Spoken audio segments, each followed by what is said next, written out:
Bueno, en primer lugar, es muy claro ya que nosotros interactuamos con una matriz informacional, con un campo informacional, el cual contiene toda la información en cada una de sus porciones. Es una matriz informacional de tipo holográfico, pero no hay a ese nivel cualidad de la experiencia, no hay objetos separados unos de los otros, sino que es un campo informacional de una complejidad extraordinaria. Nuestro cerebro interactúa con este campo informacional que algunos le llaman el campo cuántico, otros como David Bohm le llamaba el orden implicado, la teoría sintérgica le llama el campo sintérgico, en fin, no importa cómo se le llame, los físicos actuales están hablando de un campo preespacial. El cerebro interactúa con este campo y a partir de esta interacción, como una resultante final del procesamiento cerebral, aparece la realidad perceptual tal y como la conocemos. Esto es, los objetos con sus colores, con sus formas, con sus texturas. La información de estos objetos se encuentra en esta matriz informacional, pero no la cualidad. El cerebro está encargado de alguna manera de decodificar este campo informacional y la resultante final es la realidad perceptual. Ahora, nosotros en general tenemos la confusión de ver la resultante final, en lugar de como resultante final, como estímulo primario. Y esto resulta de una incapacidad de acceso al proceso. En otras palabras, la resultante final de la interacción del cerebro con la matriz informacional, esta realidad perceptual, se encuentra en el punto final de un proceso y nosotros como percatadores, como observadores, como testigos, nos encontramos en este punto final. No tenemos acceso a cómo se crea la realidad perceptual, sino solamente a su resultante final. Y de esta confusión resulta el hecho de que pensemos que esta resultante final no es nuestro producto. Ahora, desde este punto de vista, la capacidad cerebral ya a este nivel, o sea, esta impresionante decodificación que hace el cerebro de la matriz informacional para dar lugar a la realidad perceptual, ya es algo que ni siquiera alcanzamos a entender cómo hace el cerebro para lograr este portento, este milagro de la realidad común y corriente, de lo que vemos como una imagen visual, de lo que oímos como un sonido.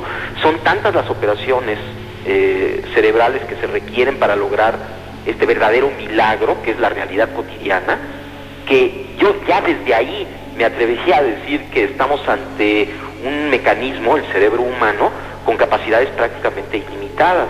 Pero no se requiere ir más allá, o sea, sino simplemente considerar que esta matriz informacional que el cerebro decodifica es tan compleja, y es más compleja todavía la realidad perceptual, para quedar asombrados, ¿no? Para quedarse asombrados de la capacidad que tiene el cerebro para realizar lo más común y corriente, que es nuestra percepción visual, auditiva, etcétera, etcétera. Ahora, si ya nos vamos a funciones más complejas, bueno, pues la cosa se complica todavía más.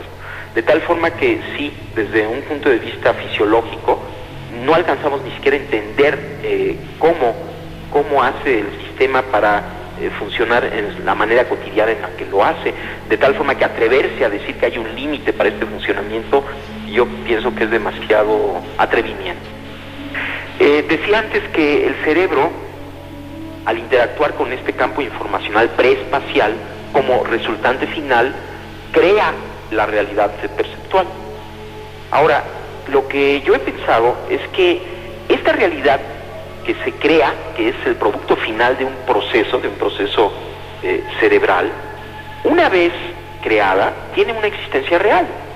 Esto es, lo que estamos viendo, los colores, las formas, existen en el nivel en este nivel que estoy mencionando. O sea, son al mismo tiempo un producto final de un procesamiento, pero ya que está esto, tienen existencia real, pero existen como conciencia, no existen como materia, sino existen como conciencia. Y las leyes de esta conciencia que llamamos mundo, que llamamos objetos, que en realidad es pura conciencia, y en este nivel no hay pasos intermedios, puesto que todo es conciencia, puesto que aún los objetos que percibimos son, esta resultante final, son parte de la conciencia. Entonces, si uno está totalmente localizado ahí, si uno no tiene ninguna duda acerca de que la realidad es ese nivel, entonces uno simplemente funciona en ese nivel con las leyes de ese nivel. De tal forma que esto es lo que yo estoy empezando a concluir, y además yo pienso que es el inicio. Para mí se ha convertido esta nueva idea que estoy teniendo en una fuente inagotable de aventuras de la conciencia, de mi propia conciencia, porque obviamente esta idea no es nada más intelectual, ¿no?, sino viene de una vivencia, y estoy intentando vivir en ese nivel, ¿no?, intentando recordar todo el tiempo esto y ver qué es lo que sucede, y es verdaderamente precioso, ¿no? Uno acepta esta realidad como un milagro, como una creación, como parte de la conciencia, se santifica lo cotidiano. Hay una serie de efectos muy bellos, ¿no?, que todo se llena de amor, hay una hermandad enorme entre todo, porque uno entiende que en ese nivel todo está unificado. La teoría sintérgica afirma que dentro del procesamiento que el cerebro hace para construir la realidad perceptual, uno de los últimos procesos es la creación del campo neuronal. El campo neuronal es una matriz, otra vez, pero resultante de la actividad cerebral. O sea, es una matriz de interacciones entre todas las activaciones de las neuronas de nuestro cerebro. Entonces, la teoría sintérgica afirma que este campo neuronal interactúa con la matriz preespacial, y a partir de esta interacción aparece la realidad perceptual. Esa es la teoría sintérgica. Ahora, dependiendo de las características del campo neuronal, de su sintergia, específicamente de su coherencia y de su densidad informacional, de su frecuencia, será el nivel de interacción congruente con el campo cuántico. Se puede predecir o hipotetizar que una persona con un gran desarrollo debería poseer un campo neuronal de alta sintergia, esto es, muy coherente, muy equilibrado, pero funcionando en alta frecuencia, y que esto le permitiría interactuar con un nivel más básico que un campo neuronal de menor sintergia. Y una de las leyes de la conciencia es la no localidad, que sí se observa en partículas elementales. La paradoja Einstein-Podolsky-Rosen indica que entre partículas elementales hay efectos de interacción no local. ¿Qué quiere decir interacción no local? Quiere decir que existen interacciones instantáneas a distancia, que no pueden ser explicadas por la teoría de la relatividad ni por ningún sistema de información que mande información de una partícula a la otra, sino solo si consideramos que en un nivel existe una unidad.